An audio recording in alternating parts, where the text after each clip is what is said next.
asal Bekasi tewas di Kamboja akibat jadi korban TPPO dan ginjalnya diambil.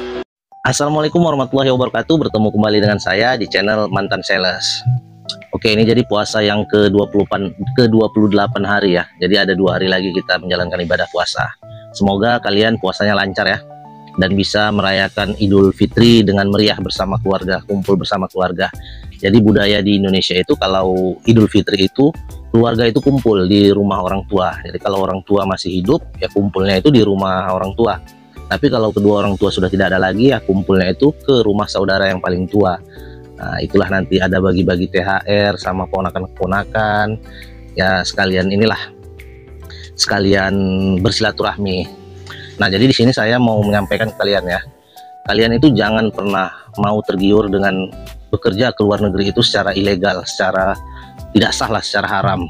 Khususnya ke Kamboja ya. Jadi baru-baru ini ada warga negara Indonesia yang pulang hanya tinggal nama ya. Jadi setelah diotopsi di Indonesia ternyata ginjalnya itu hilang.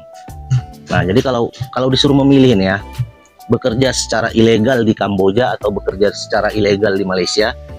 Nah, kalau saya pribadi saya lebih memilih bekerja secara ilegal di Malaysia ketimbang saya bekerja secara ilegal itu di Kamboja. Kenapa saya katakan begitu? Karena setidaknya kalau saya bekerja di Malaysia itu walaupun secara ilegal, setidaknya ginjal saya itu nggak hilang ya kan. Setidaknya isi perut saya ini nggak hilang, nggak dicuri, nggak diambil. Nah, tapi kalau kalian bekerja secara ilegal ke Kamboja, nah siap-siap lah isi perut kalian itu habis. Nah, itu udah banyak kejadian ya. Jadi itu bukan cerita-cerita aja. Jadi contohnya nanti videonya saya reaksi ya. Kalian bisa lihat videonya. Salah satu warga negara Indonesia yang mungkin dia bekerja ke luar negeri ya, ke Kamboja itu ya dari agent ya, dari bujuk rayu agent juga, sehingga dia tergiur. Di lain sisi dia mungkin butuh uang ya untuk memperbaiki perekonomian keluarganya, mungkin untuk membantu orang tuanya mungkin kan. Memang niatnya sih bagus ya, bagus. Dia bekerja ke luar negeri untuk merubah nasib. Tapi di lain sisi kita pun sebagai manusia yang berpikir ya, kita harus ini ya, kita harus realistis, kita harus bisa berpikiran terbuka ya. Jadi sudah banyak kejadian-kejadian di Kamboja ini ya khususnya ya. Banyak warga negara Indonesia yang mendapat perlakuan yang tidak baik, mendapat penyiksaan, dan kerjaannya itu pun kerjaan yang tak baik pula kan. Seperti kerja-kerja scam ya, scammer, penipuan, kerja-kerja di situs-situs judi online. Nah, jadi kalian ke Kamboja itu aja sudah ini ya, sudah tidak sah, sudah secara haram ya, tidak melalui prosedur. Bekerjanya pun kalian tidak sah, haram. Nah, pekerjaan yang kalian kerjakan pun itu tidak baik. Nah, kalian udah kena 2 kali kan. Kalian masuk ke negara orang dan bekerja ke negara orang itu secara tidak sah. Nah, kemudian kalian pun pekerjaan yang kalian kerjakan itu pun pekerjaan yang tidak baik ya, yang dilarang oleh agama. Nah, jadi rata-rata pekerjaan yang ilegal ya di Kamboja itu ya kerja-kerja seperti itu ya, kerja-kerja judi online, kerja-kerja scammer ya, penipuan. Nah, jadi nanti kalian yang kalian tipu itu ya warga negara kalian juga, orang-orang Indonesia. Nah, jadi kalian itu bekerjanya di Kamboja sebagai scammer, yang kalian scam itu, yang kalian tipu itu ya warga negara Indonesia, rakyat Indonesia. Nah, jadi kalian bisa berpikir lah. Jadi jangan kalian mau termakan bujuk rayu agent-agent ya. Jadi agent-agent itu dia misinya itu cuma satu ya, membawa masuk sebanyak-banyaknya orang-orang Indonesia itu untuk bekerja ke Kamboja sana. Nah, jadi semakin banyak orang yang dia bawa untuk bekerja ke Kamboja sana, tentunya semakin banyak pula uang yang dihasilkannya. Jadi dari tiap-tiap orang itu dia mendapatkan ini ya, mendapatkan fee dari situ. Memang kita kalau bekerja di Kamboja itu ya, pekerjaan yang ilegal lah ya, yang ilegal, kalau bekerja ilegal di Kamboja itu memang kita semuanya dibiayai ya. Pembuatan paspor, biaya transportasi kita, biaya makan, semuanya. Jadi kita cuma bawa badan. Nah, mungkin dari situ banyak orang-orang Indonesia yang tergiur ya, karena dia tidak perlu modal untuk pergi kerja ke Kamboja. Tapi di lain sisi kalian juga harus berpikir, nanti kalian sampai di sana bagaimana, apa yang kalian dapatkan, perlakuan apa yang didapatkan. Nah, belum lagi kalau kalian disiksa kan, dikurung, nggak dikasih makan. Nah, hanya gara-gara kalian mau bekerja ke Kamboja secara gratis tadi. Tapi efek ataupun dampak buruk yang kalian dapatkan itu sangat luar biasa ya. Nah, penyiksaan-penyiksaan, belum lagi organ tubuh kalian itu diambil ya, ginjal kalian itu. Ginjal kalian itu kalau mereka ambil, mereka jual, mereka bisa dapat ratusan, bahkan ratusan juta lah ya, puluhan juta. Pokoknya mereka banyak dapat uang dari menjual isi perut kalian itu, dari menjual ginjal kalian itu. Nah, itu ginjal, belum lagi dari organ-organ tubuh kalian yang lain kan. Nah, jadi mereka mengeluarkan uang sedikit kan, nggak, mereka hanya mengeluarkan uang untuk biaya paspor kalian, biaya keberangkatan kalian, akomodasi, biaya makan kalian. Nah, mereka hanya mengeluarkan sedikit uang. Nah, tentu mereka tidak ini ya, tentu mereka pun tidak mau tidak mendapatkan hasil ya, tidak mendapatkan keuntungan dari kalian. Nah, nanti kalian pun akan dipekerjakannya sebagai scammer, sebagai bekerja di situs judi online kan. Nah, kalau kalian tidak bisa mencapai target, nah, mungkin pasti kalian akan disiksa, pokoknya mungkin kalian nggak dikasih makan lah, akan dikurung lah, dipukul. Nah, dan pada akhirnya nanti kalian organ tubuh kalian itu, ginjal kalian itu bisa saja mereka jual kan, untuk menutupi biaya operasional kalian tadi, untuk menutupi kerugian mereka kan. Jadi orang-orang yang menampung kalian di Kamboja ini pasti mereka itu nggak mau rugi, karena mereka belum lagi sudah membayar agent kan, karena agent tadi sudah membawa kalian ke Kamboja, tentu agent tadi mereka bayar. Nah, jadi sudah banyak uang yang mereka habiskan untuk kalian. Nah, kalau kalian tidak bisa menghasilkan uang untuk mereka, siap-siaplah organ tubuh kalian ya, organ tubuh kalian yang paling berharga, yang bisa dijadikan uang sama mereka, akan mereka ambil. Nah, jadi kalian yakin itu. Jadi kalian jangan, jadi di video ini saya mengatakan jangan kalian mau tergiur oleh bujuk rayu agent. Jadi agen-agen itu ya melakukan berbagai macam cara untuk membujuk kalian ya, dengan iming-iming inilah itulah uang lah, pokoknya dia akan mendoktrin kalian. Apapun akan mereka lakukan, cara apapun mereka akan melakukannya, mereka akan bujuk kalian habis-habisan. Tentunya kalian mungkin yang hidupnya susah, perekonomiannya susah, ingin memperbaiki perekonomian tadi, nah disitulah mungkin kalian goyang dan tergoda kan. Jadi kalian tidak bisa berpikir secara sehat, akhirnya kalian pun mau pergi ke Kamboja untuk bekerja secara ilegal ya. Tentunya kalau secara ilegal ini pemerintah kita pun, pemerintah Indonesia tidak bisa mengontrol kalian kan, karena kalian perginya itu secara diam-diam tanpa diketahui oleh pemerintah. Nah, jadi setelah kalian sudah berada di Kamboja, nah udahlah, mereka pun agen-agen itu ya suka-sukanya terhadap kalian kan. Jadi mereka itu membujuk kalian itu untuk sampai ke Kamboja dulu. Nah, setelah kalian di Kamboja, nah, tentunya kalian akan sulit untuk balik ke Indonesia kan, untuk pulang, apalagi kalian tidak memegang uang kan. Nah, karena tadi kalian sudah dibiayai semuanya kan, tentu kalian tidak membawa cukup uang untuk kalian mungkin lari, atau kalian mungkin telepon keluarga, mungkin telepon ke kedutaan yang ada di Kamboja, ataupun untuk kalian beli tiket pulang ke negara kalian. Tentu kalian tidak punya cukup uang mungkin kan, kemungkinan besar, karena kalian pun dibiayai, semuanya dibiayai tadi kan. Oke, jadi untuk lebih jelasnya kita simak aja video reaksi ini ya, video dari tewasnya ya, atau hilangnya nyawa warga negara Indonesia yang bekerja ke Kamboja. Jadi seperti apa kisahnya, seperti apa kronologinya, kita simak videonya.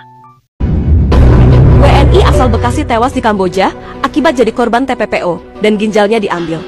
Soleh Darmawan 24 dilaporkan meninggal dunia di Kamboja pada Senin 3 Maret tahun 2025, jam 9:45 waktu setempat. Namun, kronologi keberangkatannya hingga kematiannya masih penuh tanda tanya.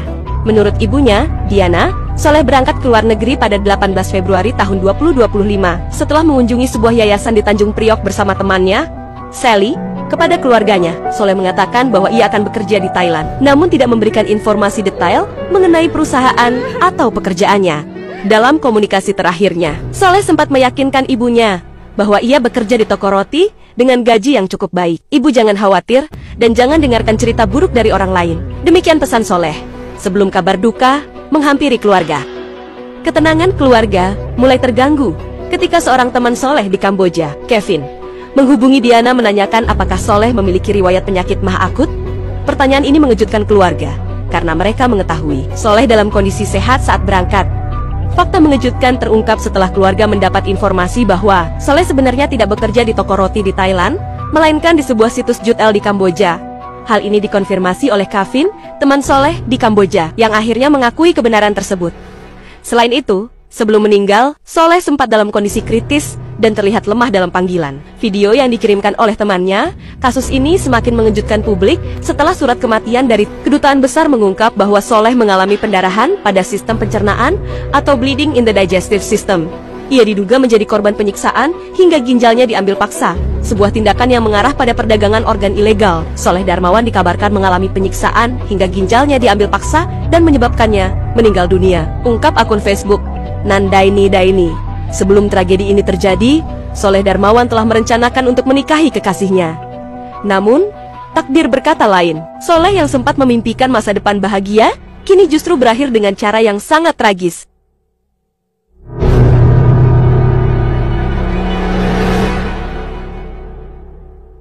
Kalau kalian nemu lowongan kerja di sosial media, akunnya itu dari si Eno, Melisa, Johari, Fionatan, hati-hati. Mereka ini sindikat pelaku perdagangan manusia ke Kamboja. Kasih tahu ya, si Fionatan itu stay-nya di Kamboja. Kaki tangannya di Indonesia itu ada si Eno, ada Johari, ada si Randa. Randa kayaknya bagian keuangan.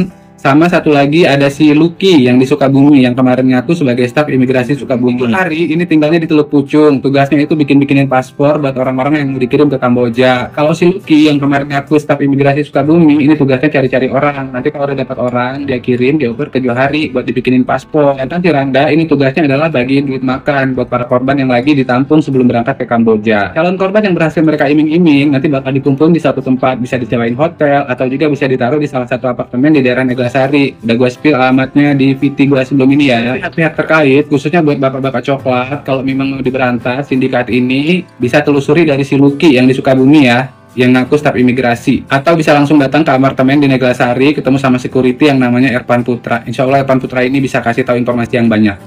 Lapor polisi udah, Kemenlu udah, ke toko parpol udah, LSM udah, LBH udah. Kalau masih nggak bisa ditangkap juga nih orang yang udah balik ke Medan, nggak tahu lagi harus bikin laporan kemana. Tolong teman-teman, please tolong banget bantu share video ini, dan buat yang tahu please tag akun tokoh, instansi atau lembaga terkait yang bisa membantu proses untuk menangkap orang ini. Ini nama aslinya Nur Hasana atau biasa dipanggil Ibu Ani, WNI asal Tulung Agung, Jawa Timur, yang juga seorang calo atau agent yang sering banget jual orang Indonesia ke Kamboja untuk dipekerjakan di perusahaan scam. Laporan kriminalnya ada masuk di Baris Krim Polri pada Februari 2005 lalu, tapi sampai hari ini dia ini masih bebas berkeliaran. Dan sekarang informasinya dia sedang di Medan untuk mengurus paspor, karena kebetulan kan tahun ini paspor dia mati. Nah, menurut informasi yang gue dapat, dia ini nanti balik lagi ke Kamboja itu bawa beberapa orang. Ada yang kemarin komen, dia bilang kalau dia ini kemarin lihat di kawasan Gatsu Medan bareng satu cewek dan dua cowok cari takjil. Buat kalian yang lihat postingan ini, kalau mungkin kalian punya koneksi ke imigrasi atau kalian mungkin punya kenalan di pihak kepolisian atau mungkin kalian tahu tokoh yang berpengaruh di Medan, tolong banget dong sampaikan video ini agar mereka bisa membantu menindaklanjuti proses penangkapan agen yang suka jual WNI ke Kamboja. Setelah menonton video ini, saya harap kalian bisa berpikir 100 kali ya, bahkan 1000 kali apabila ada tawaran-tawaran dari para agen-agen yang tidak bertanggung jawab yang menawarkan kalian itu bekerja secara ilegal ke Kamboja ya, ke negara-negara lain lah, khususnya terkhusus ke Kamboja, karena banyak kejadian-kejadian yang tidak menyenangkan di negara tersebut kan. Nah, jadi yang jelas kalau bekerja ke Kamboja itu secara ilegal, itu biasanya ya, itu kerjaannya itu pun ya kerjaan yang tidak halal ya, yang tidak bagus, yang tidak baik ya, seperti kerja-kerja scammer ya, penipuan, kerja-kerja di situs judi online. Jadi di video ini saya tekankan lagi ke kalian ya, khususnya buat kalian yang mungkin berniat bekerja ke luar negeri.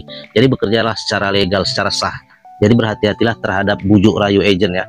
Jadi agen-agen ini dia hanya mementingkan dirinya sendiri ya, mementingkan pribadinya, mementingkan keuntungannya aja. Dia tidak pernah mementingkan, tidak pernah memikirkan nasib kalian. Nah, apalagi ini momen lebaran ya, sudah mau dekat lebaran ya, pasti banyak sekali tawaran-tawaran ya untuk bekerja ke luar negeri.